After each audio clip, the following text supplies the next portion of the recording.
This is Paul Nobles from Eat to Perform, and one of the biggest questions that we get is, how do I eat to perform and not gain fat?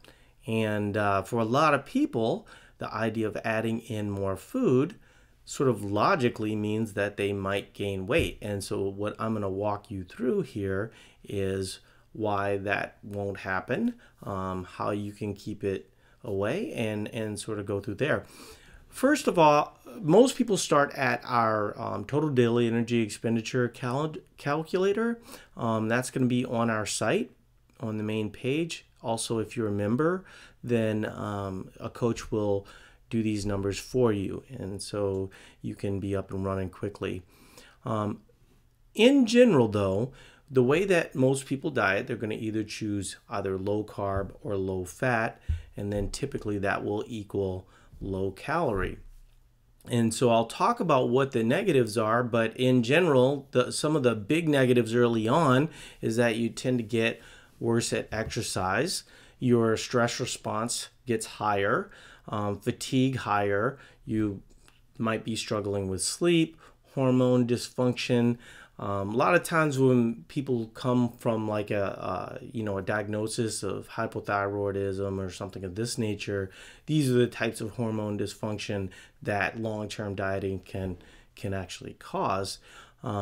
You'll have a compromised metabolism because basically if you're constantly in a deficit, you're really not maintaining the muscle that you're trying to get in the gym, or potentially gaining new tissue. That's kind of the basis for what a deficit does.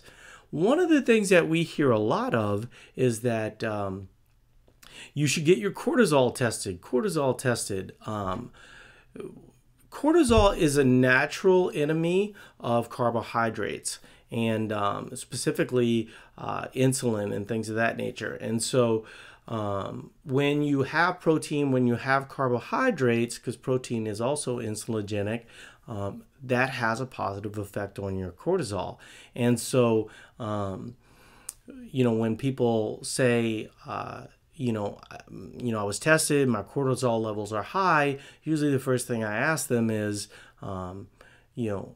where are your carbohydrates? And usually it's non-existent. And it's kind of interesting to me that a lot of the low carbohydrate authors and things of this nature talk about cortisol a lot, but don't talk about the most obvious antidote. And so that's something that might be helpful for you guys. But basically, when you whether it's low carb or low fat, you're essentially making your cells inflexible to the other, right? And so, people will often say, when you eat low carb, you become fat adapted, and that is true. But what they're not saying is that you're becoming inflexible in terms of metabolizing carbohydrate, and the opposite is also true. Interesting part of that is that, type 2 diabetics become insulin resistant for various reasons. But the one thing that you don't hear a lot about is kind of this cellular inflexibility that you can also cause by keeping macronutrients out. And so this is why we argue for some level of balance and the ability to metabolize carbohydrates and fats at various times. And I'll run over that in just a second. The other thing that people talk a lot about is inflammation. And inflammation often gets confused with chronic inflammation. And chronic inflammation is where you have an abundance of stored fat and things of this nature, and it's sort of sitting around your heart, and it's kind of this net negative, and it's been linked to all things from heart disease to potentially cancers, things of this nature. That's different than inflammation on a daily basis, right? Inflammation is just your bodily processes trying to work through healing you, right? And so when you go to the gym, you do a nice, 2-hour pump style workout, all of a sudden you're going to be dealing with a little inflammation, especially if you have some, let's say, carbohydrate with your workout, because carbohydrates actually have, they need fluids to process. So essentially you're going to hold on to a little bit more water and your weight is going to go up. Once again, I'll be addressing that in just a second because that weight is not fat. The other thing that kind of typically comes up is how long were you doing these things? How long were you eating low calorie? How long were you eating low carb? How long were you eating low fat? And one thing we see with a lot of people is that they didn't even know they were dieting. So the buzzwords that you always hear are, it's not a diet, it's a lifestyle. And, I don't diet, I just eat paleo. Well, depending on how smart you are with your paleo, ultimately it's just going to end up being low calorie. That's the mechanism that made it work, in the beginning. And ultimately, your body's going to adjust to that. And so if ultimately you end up, eating 1,400 calories and you're supposed to be eating 2,200 calories, the question is, how long have you been doing that? And, the answer is it might take a while for you to sort of get this cellular flexibility. The one thing positive I will say is that, and this is sort of anecdotally, but if you're a better athlete, you will typically adjust to this a little bit better. And so let me run through how you would do this, adding in food without gaining fat, okay? So what you're going to do is slowly add back in foods that you were deeming evil, right? And so when we say add back in foods, we like to be specific about that, and so we say calories. And so as an example, if you were eating 1,400 calories and your total daily energy expenditure is 2,200 calories, we'd probably have you move fairly conservatively somewhere in the range of 50, 100, or 200, kind of depending on where you are on that athletic scale that I talked about a little bit earlier. Some people adjust to it really quickly, others are a little slower, but it is calories. And so you don't want to just go to the total daily energy expenditure calorie calculator and then go from 1,400 to 2,200, because what you're going to be dealing with is a lot of inflammation, and it's going to end up being kind of hard for your body to process. And so what we want to do is sort of adjust to that slowly. In terms of how you want to be able to metabolize fats, in general, you want to be using fats at rest. And one of the great things that Mike T. Nelson, Mike is the author of our book, Metabolic Flexibility, and he's a PhD from the University of Minnesota, professor, all these types of things, right? And so what Mike talks about is that you want to use fats at rest mostly. So on your rest days, you don't want to go zero carbs. You want to have enough carbs to sort of get you through the day, and that varies from person to person. But in general, sedentary people, I would say probably 100 to 150. I would say that for active people, maybe that 150 range, and then for really active people, even on rest days, they'll often still need to eat about 250 grams of carbohydrate. But what you want to do is you want to be able to use that stored body fat on rest days. You also want your, when you're eating less carbohydrates on those days, it essentially equals calories. And so if you're eating 100, 125 grams of carbohydrates less on those days, essentially it equals a 500 calorie deficit. And that usually works for a lot of people and can sort of let their body sort of deal with that inflammation that they might have had on the workout days. So basically what I just described is how you would have your carbohydrates on your workout days. When you first start off, okay, and you're slowly adding in those foods like I talked about earlier, what you want to do is add those in post-workout. Your body is better able to handle that when you're inflexible post-workout, and so that's sort of where you start.